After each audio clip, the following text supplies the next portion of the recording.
You were thinking in terms of imagery when you should be thinking in terms of horror. I always painted what I felt about. I felt about landscape in Cushendall, I felt about Donegal, I felt about the colour of a field beside another field. But when the Troubles started, the one thing on your mind was the Troubles. I wanted to make a statement about how daft, how awful, how unnecessary all of this was. Whatever I felt about the Troubles, how much I hated living in Belfast at that time, I directed all my feelings like that into my painting.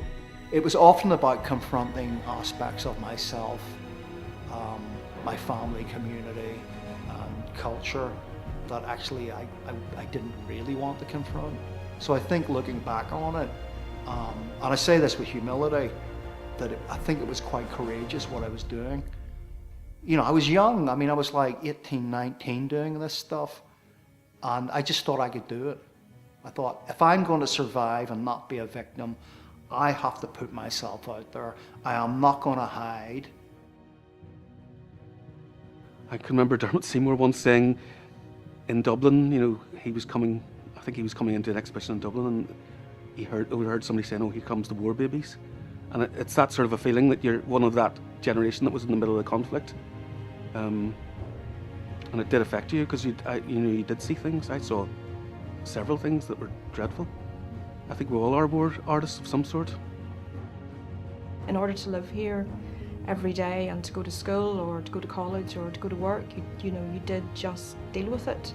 So all of this came welling up to the surface, and then I kind of realised that somehow, I suppose, you can't live through that experience and you can't have that kind of experience and for that not to come out in the work somehow. It was difficult for people to discuss these things because, I mean, there was absolute violence. I made a very definite decision to make work that was about my time and place. And I also had a very strong belief that art somehow made us more human. It makes us more human. I'm still confirmed in that belief. I'd also get threats on the street. And I'd have slogans put up on the back of the house. Teague in East Belfast, this dicey stuff to have on the back wall. And so, I decided I'm not going to become a victim. I'm prepared to die for the art.